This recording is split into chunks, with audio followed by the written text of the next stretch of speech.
बिस्मिल्लाहिर्रहमानिर्रहीम। अस्सलाम वालेकुम नाज़रीन, आप देख रहे हैं प्रोग्राम अंदर की बात फैयाज़ राजा के साथ, और आप देखते हैं मुझे मेरे यूट्यूब चैनल और फेसबुक पेज के ऊपर।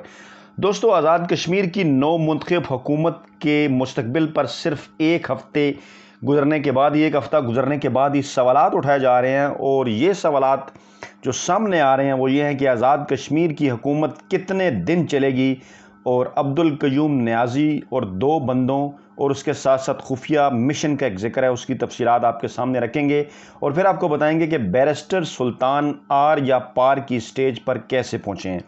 पहले दोस्तों ये जान लीजिए कि अपोजिशन की वो सियासी जमातें यानी पीपल्स पार्टी और नवाज़ लीग, जो कि मरकज़ के अंदर पाकिस्तान के अंदर इस्लामाबाद के अंदर एक बरस तक पूरा ज़ोर लगाने के बावजूद पीडीएम के प्लेटफार्म से हुकूमत का बाल भी बेका नहीं कर सकीं, वो जनाब अब इस बात का दावा कर रही हैं कि आज़ाद कश्मीर के अंदर जो नौज़ायदा हुकूमत है, जो नई हुकूमत है, नौ मुंतखब हुकूमत है पाकिस्तान तहरीक इंसाफ की, जिसके वज़ीर-ए-आज़म सरदार अब्दुल क़य्यूम नियाज़ी हैं, उसको चलने नहीं दिया जाएगा। बल्कि बाज़ लोग ये दावा भी कर रहे हैं कि पार्टी के अंदर ही से, तहरीक इंसाफ के अंदर ही से कोई तहरीक अदम एतमाद इस हवाले से लाई जा सकती है। क्या इतलात हैं, क्या ख़बरें हैं, ये तफसीलात आपके सामने रखेंगे, लेकिन कुछ अहम तरीन झलकियाँ सियासी अपडेट्स की जो कि को रिलेट करने के बाद ही हमें यह सारा मामला जो है समझ आएगा। तो जनाब, पार्लिमानी पार्टी ने वज़ीर-ए-आज़म पर मुकम्मल एतमाद का इजहार किया। अहम तरीन बात है, पाकिस्तान तहरीक इंसाफ की पार्लिमानी पार्टी का इजलास हुआ और सरबराही की जनाब वज़ीर-ए-आज़म सरदार अब्दुल क़य्यूम ख़ान नियाज़ी ने, और उन्होंने कहा कि कानून की हुक्मरानी अव्वलीन तरजीह है। वही टोन है उनकी, वही लहजा है, वही बातें हैं जो वज़ीर-ए-आज़म पाकिस्तान इमरान ख़ान कर रहे हैं, और जो उनका मकसद है वही जो है वो अब्दुल क़य्यूम नियाज़ी का भी मकसद है, और वो कह रहे हैं कि कानून की हुक्मरानी जो है वो अव्वलीन तरजीह है। फिर जनाब वो कह रहे हैं कि मेरे लिए तमाम पीटीआई के अरकान असम्बली बराबर हैं, सब के साथ यकसा सलूक किया जाएगा। ये बात उन्होंने क्यों कही? ये बात उन्होंने इसलिए की क्योंकि काबीना, आज़ाद कश्मीर की काबीना अभी तरतीब दी जानी है। कुछ नाम इस हवाले से सामने आए हैं, कुछ नाम मज़ीद सामने आएंगे। देखा जाएगा कि काबीना के 16 वज़रा कौन से होंगे, मशीर, इसके साथ साथ जनाब मावन खसूसी और फिर पार्लिमानी सेक्रेटरी मिलाकर 25 जो लोग होंगे ये कौन होंगे। इत्तेहादियों समेत 34 लोगों को अकोमोडेट करना है, बाकी 9 का क्या बनेगा। दो ग्रुप्स हैं, बैरिस्टर सुल्तान, सरदार तनवीर इलियास। ये है वो बैकग्राउंड, ये है वो तनाजुर कि जिस तनाजुर में अब्दुल क़य्यूम नियाज़ी ने इस बात का जिक्र किया कि तमाम के साथ यकसा सलूक किया जाएगा, बेरोज़गारी ख़त्म करके आज़ाद कश्मीर को खुशहाल रियासत बनाएंगे।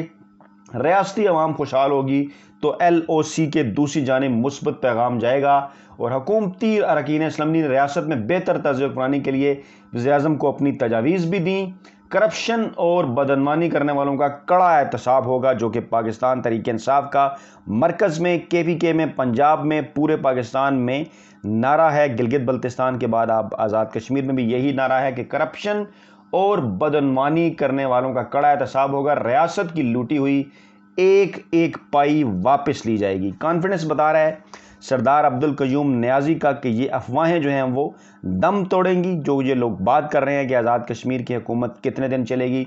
लेकिन इसी दौरान जो ख़बरें आ रही हैं वो ख़बरें कुछ यूँ भी हैं कि पहला मामला तो है जनाब बैरिस्टर सुल्तान के हवाले से कि बैरिस्टर सुल्तान वज़ीर-ए-आज़म तो नहीं बन सके, क्या वो सदर बन पाएंगे रियासत आज़ाद जम्मू कश्मीर के या नहीं। इस हवाले से अवामी हलकों में बहस शुरू हो गई है, और सदर का मनसब अगर उन्होंने कबूल ना किया तो इस सूरत में उनकी सियासत का ख़ात्मा हो जाएगा। ये जो सियासी पंडित हैं आज़ाद कश्मीर के, अहम तरीन जो सियासी लोग, तज्ज़िया नगार और उनकी पार्टी के अरकान ये बात कर रहे हैं कि अगर उन्होंने सदारत कबूल ना की तो उनकी सियासत का ख़ात्मा हो जाएगा। दूसरी जानिब एक राय ये भी है कि अगर उन्होंने सदारत कबूल कर ली तो गैर जानिबदार ओहदे के तौर पर उन्हें पाकिस्तान तहरीक इंसाफ की सदारत छोड़नी पड़ेगी, क्योंकि वो पूरी रियासत के सरबराह होंगे, आईनी सरबराह सदर होंगे, किसी एक पार्टी की सरबराही वो नहीं कर सकते। ऐसी सूरत हाल में पार्टी के ऊपर से उनकी ग्रिप जो है वो मजबूत नहीं रहेगी। और इसी दौरान मामला है वफाकी वज़रा का। सरदार तनवीर इलियास अपने ग्रुप के लोगों को अकोमोडेट कराने की कोशिश कर रहे हैं। बैरिस्टर सुल्तान की ख्वाहिश है कि ज़्यादा से ज़्यादा उनके ग्रुप के लोगों को वफाकी काबीना के अंदर अकोमोडेट किया जाए, और यही वो सूरत हाल है जिसकी तरफ सरदार अब्दुल क़य्यूम नियाज़ी ने इशारा भी किया।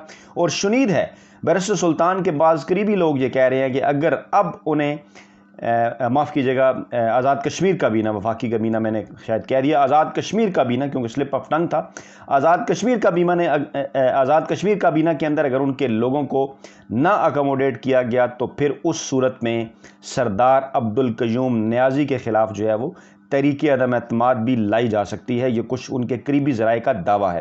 دیکھنا یہ ہے کہ اس تمام تر صورتحال سے تحریک انصاف کیسے نمٹے گی۔ دوسری جانب جناب عبدالقیوم نیازی کے دو اہم ترین اور خاص بندے جن کے متعلق یہ کہا جا رہا ہے، ان کے متعلق آپ کو اپڈیٹ دیتے ہیں کہ جناب دو اہم ترین لوگوں کو جو ہے وہ لایا گیا ہے۔ ظفر محمود خان پرنسپل سیکرٹری، جبکہ مسعود الرحمان اسپیشل سیکرٹری تعینات کیے گئے ہیں، دو بیوروکریسی کے انتہائی قابل ترین افسران، اور اس سے پہلے جناب سیکرٹری برقیات تھے اور کمشنر پونچھ ڈویژن کی ذمہ داریاں ادا کر رہے تھے جناب، اور یہ دو مایہ ناز بیوروکریٹس کی تعیناتی کا عوامی حلقوں نے خیر مقدم کیا ہے، اور یہ وہ دو خاص لوگ ہیں کہ جن کے بل بوتے پر بیوروکریسی کو صحیح طریقے سے چلا پائیں گے، گرپ مضبوط رکھیں گے، کیونکہ ایک ہیں جناب پرنسپل سیکرٹری اور دوسرے جناب اسپیشل سیکرٹری۔ ان دونوں کے ذریعے بیوروکریسی کے معاملات کو سدھارا جائے گا، بیوروکریسی کے اوپر کنٹرول حاصل کرتے ہوئے آزاد کشمیر کے عوام کو زیادہ سے زیادہ حقوق فراہم کرنے کی کوشش کی جائے گی۔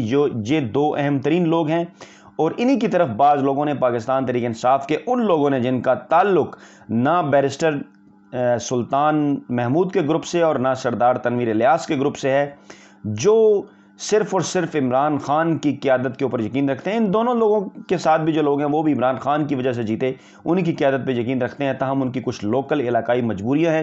لیکن ایسے لوگ جو ہولی سولی عمران خان کی قیادت پر یقین رکھتے ہیں، انہوں نے اس بات کا دعویٰ کیا ہے کہ سردار عبدالقیوم نیازی کے ان دو اقدامات کے بعد، جو خاص طور پر انہوں نے ظفر محمود خان کو پرنسپل سیکرٹری اور مسعود الرحمان کو اسپیشل سیکرٹری تعینات کیا ہے، اس کے بعد ان کی حکومت اور انتظامیہ کے اوپر جو گرپ ہے وہ مضبوط ہوگی۔ اسی دوران ایک سٹیٹمنٹ پاکستان کے سابق صدر آصف زرداری کی جانب سے بھی سامنے آتی ہے، اور وہ کہتے ہیں کہ آزاد کشمیر کی غیر مستحکم حکومت زیادہ دیر نہیں چل سکتی۔ ملاقات کرتے ہیں وہ پیپلز پارٹی آزاد کشمیر کے مرکزی نائب صدر صاحبزادہ اشفاق ظفر سے، اور سردار قمر الزماں اشفاق ظفر اور مسعود صادق کی شکست کے حوالے سے بھی بات ہوتی ہے۔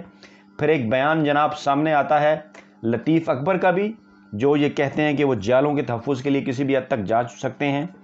وہ الزام کچھ لگا رہے ہیں کہ مسلم کانفرنس کے لوگوں کی طرف سے الیکشن کے دوران کوئی فائرنگ کی گئی تھی، لیکن اس کے باوجود کہ پاکستان پیپلز پارٹی کے چودھری یاسین پر الزامات ہیں، اور بعض لوگ یہ دعویٰ کر رہے ہیں کہ ان کے ہاتھوں پاکستان تحریک انصاف کے کارکن کا قتل ہوا، اس کے باوجود اس حوالے سے کوئی بات نہیں کر رہا۔ تو ممکن ہے سردار عبدالقیوم نیازی اقتدار کے اوپر اپنی گرپ کچھ دن بعد مضبوط کرنے کے بعد اس معاملے کو دیکھیں، کیونکہ پاکستان تحریک انصاف کے جو سیاسی کارکنان شہید ہوئے، ان کی جانب سے ان کے اہل خانہ اور دیگر سیاسی کارکنان کی جانب سے ایک بڑا دباؤ ہوا ہے، اور کہا جا رہا ہے کہ ایکشن ہونا چاہیے ان مجرموں کے خلاف جنہوں نے یہ خون کی ہولی کھیلی۔ تو ناظرین، آزاد کشمیر کی حکومت کس رخ کو جا رہی ہے؟ کیا آزاد کشمیر کی حکومت اپنی 5 سالہ آئینی مدت پوری کرے گی؟ اس کے حوالے سے کچھ اپڈیٹس اہم ترین ہم نے آپ کے سامنے رکھی کہ لوگ جو دعویٰ کر رہے ہیں ان کے دعووں میں کس حد تک صداقت ہے کہ کچھ دن چل پائے گی، اور 2 لوگ بیوروکریسی کے اندر تعینات کر کے سردار عبدالقیوم نیازی نے ایک قسم کا ترپ کا پتہ کھیلا ہے، جو کہ مستقبل میں ان کی سیاست کی ترجیحات، ان کی انتظامی امور کی ترجیحات کا تعین بھی کرے گا۔ تو ناظرین، یہ تھیں تازہ ترین اپڈیٹس آزاد کشمیر کی سیاست کے حوالے سے۔ اپنا بہت خیال رکھیے گا۔ نئی ویڈیو کے ساتھ جلد آپ کی خدمت میں حاضر ہوتے ہیں۔ اللہ نگہبان۔